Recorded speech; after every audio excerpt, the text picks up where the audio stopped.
Coming up, we're going to review the Clone Wars Season 7, Episode 1, The Bad Batch. This sounds like something that's going to smell. Like you're cooking.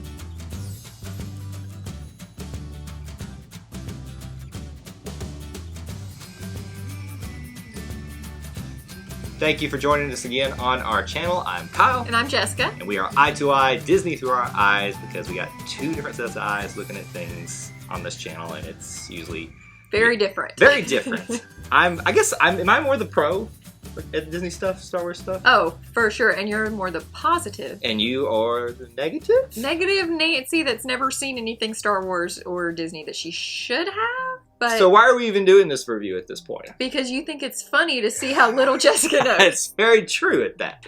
So we're going to be reviewing Season 7, Episode 1 of the Clone Wars. The Clone Wars have been saved. The Bad Batch I know is back. You do know the title. That is more than I can say that you've known in quite some time. See? I paid attention this time.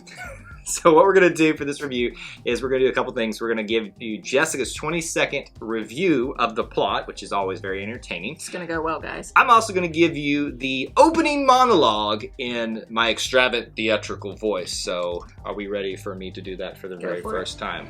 Here we go. Episode 1, The Bad Batch.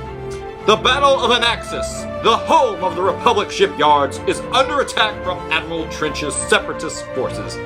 Jedi Generals Mace Windu and Anakin Skywalker lead a two-pronged attack on the ground and in the air. But after weeks of heated battle and mounting losses, the Republic's grip on Anaxis begins to slip away. Would you come back in here?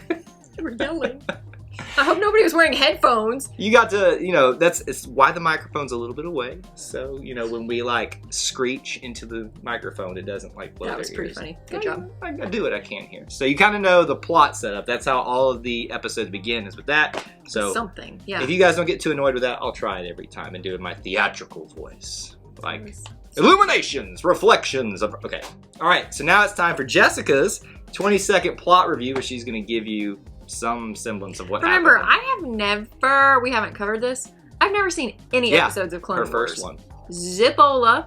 I had to watch this little film on YouTube about catching up on all 5,000 episodes that I missed. 300-something episodes in 11 for minutes. real? Yeah. It's a lot of episodes. I mean, thank goodness that you didn't make me watch those, but... I don't think it was 300. So I don't know anything. All right, here we go. 20 seconds. Ready, set, go. So there's these good people and maybe these other good people, and they're like clones, and these clones want to be with these other mutated clones, and then they have to go onto this planet thing, and they have to go to this orbity thing that looks, oh god, it looks like a satellite. And then there's something with Echo, this guy, and they realize Echo's alive, whoever Echo is, and then there's all these pew pew guys. Okay. So 20 seconds is not near enough time. Would you like to try again with 30? No, okay. It's not going to help. So we'll try 30 next time to give you some time to do it. Second of all, that's pretty much the extent of what I know. You got some key names in there. Echo, clones, pew pew. I think that's pretty, And the satellite thing. The satellite thing. It's not necessarily a satellite. It was just a beacon that was going out there. Okay, well, it looks like a satellite dish, so. Basically, what Jessica was trying to impart to you is we've got a group of clone troopers going to figure out why they keep losing to the separatists of late. That being a special group of clone troopers we come to know, but also the Bad Batch. And that's kind of the gist of this. Right. So the Bad Batch comes off this little thingamajig. What'd you call it? One of those spaceships that's the gunship, yes. A gunship? Yeah.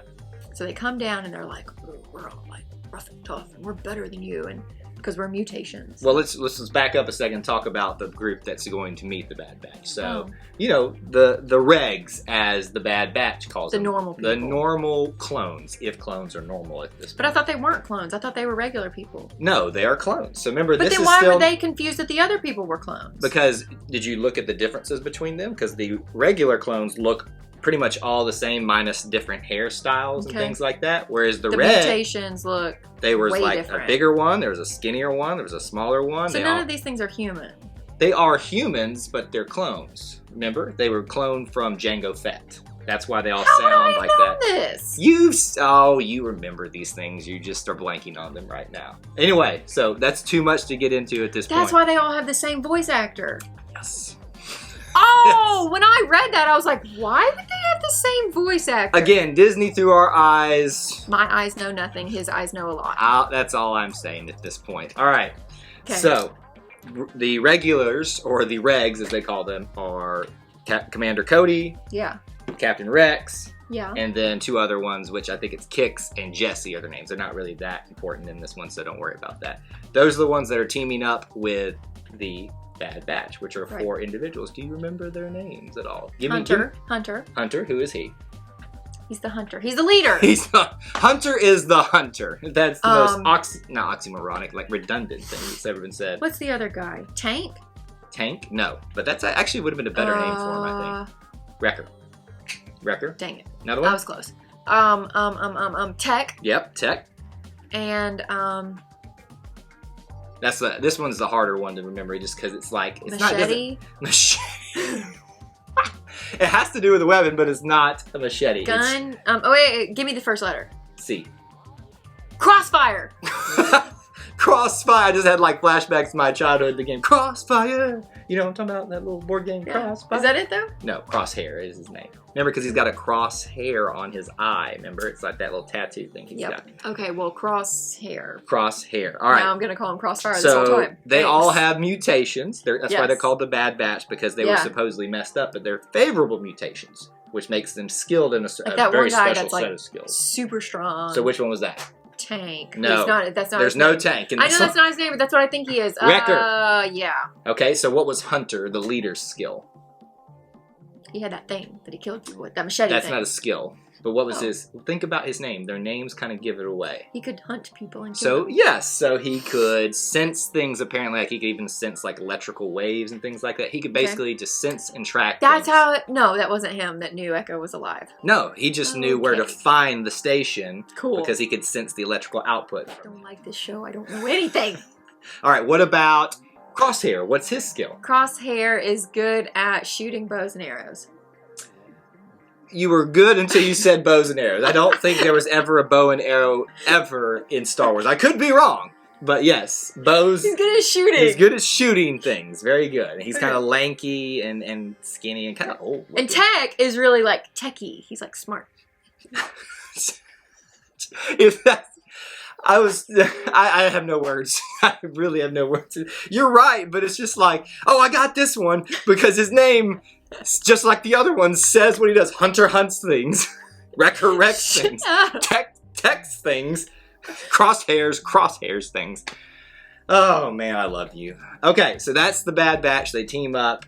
They don't really, they kind of get along with the Regs. They don't get along. Yeah, no. they pretty much come to blows at one point. So, but they're going to go to that satellite thing, right? It's not a satellite, as I've already told you. They're going to that round circular thing. It is called, it was not, so they went to the outpost first, they took that down on the way there, and I'm forgetting what the name of the station, it's just, we'll call it the station. And this is where they think that they can figure out why the clone troopers are losing so often, because it seems like it's been a pattern. And if we remember back in the other part of the beginning part of the episode, Captain Rex is sitting there looking at a picture of some of his former ones, which is very sad. Yep. But so a couple of them have died, but he seems to think that one of the old ones named Echo seems to be out there still, because the plans that they have laid out to defeat the Separatists keep getting thwarted, and perfectly, like, every time they seem to kind of figure out what's going on, and the only way they could do that, it seems like, is they had inside information. And so for some reason, Captain Rex thinks Echo's doing something, or he's alive and is like giving them some sort of information. So they go to the station. Right. They find this little signal. They start kind of deciphering it with Tech, one of the Bad Batch clone troopers, and it seems like they recognize it. And then all of a sudden, there's a code name that comes over that this voice is saying when they decode it. And it's a call sign for a clone trooper, which you didn't recognize, but I did. And then at the end of the episode, we learn that that's Echo's call sign. So something's up. You know, the dead have risen, and they are working against them at this point. But Jessica, your first impressions on your Clone Wars episode 1. Your first ever Clone Wars episode. It was confusing because I'm 300 episodes behind. I don't think it was 300. I think it was not bad. It was far better than I expected it to be. It ends by we learn we're going to this place called Skako Minor. That's where the signal's coming from. Yeah. It's a little... So we're on Anaxis. That's the planet. That's what it was called. But we're going to Skako Minor. So now it's time for our big question. Moving into the next episode. Did you write down my question? Yes. Okay. What was your big question coming out of this episode? I want to know when we finally see Ahsoka. Just struggling with that one. So you think you really want to see Ahsoka like now? So yeah. Well, first of all, I want to see more of Anakin because he's the only character that I know. No, you knew Mace Windu. Okay, I knew Mace Windu. Yes, but they were there for like 30 seconds in the very beginning. I need to see more of Anakin, Mace Windu, and Ahsoka. So, when does she come in? So you didn't... I need to know. So you didn't like the fact that we didn't see more of the Jedi in this one? Well, only because there's nothing wrong with that if you understand Star Wars, but I barely do. But see, I thought personally, this, especially for someone in your position, this was a good way to get people into the series because you're not focusing so much on the characters you're getting invested in something else outside the main characters, like the... Okay, that's fair. But no. Okay, well, it did not resonate with Jessica. No. I would assume since this is actually a series or an arc that was already previously released back in 2015 at the celebration, that we're not going to see her, but maybe we will. I haven't watched it before. we'll see like episode 5. Maybe so. But maybe we get hints of her being... She's obviously going to be in the series. She was in the trailer. Well, she's on the poster. I would hope you would put someone on the poster. Exactly. My big question is, when do the Jedi in general just come and assist? Because remember...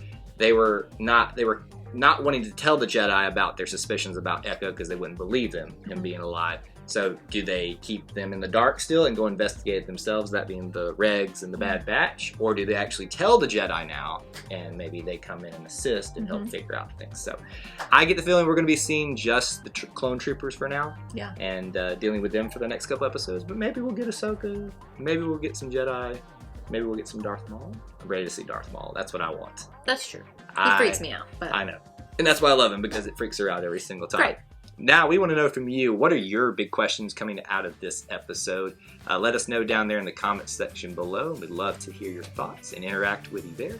Make sure you vote in our poll as well. What else should they do? Be sure to like and subscribe to our channel, and be sure to turn on that notification bell so you don't miss any of our videos. And that's all we have for you in this edition of Eye to Eye, but until we assemble again... May the Force be with you. And we'll see you real soon. Bye. See that giant box I had in the garage? Yeah, so I was going to ask you, where did that come from? It came from the zoo, and I'm going to put a bunch of these in it. It scared me this morning. Do you think somebody's going to jump out of the box? No. What if I did jump out, like, if I hid in there this morning and jumped out? No. Spit a little bit.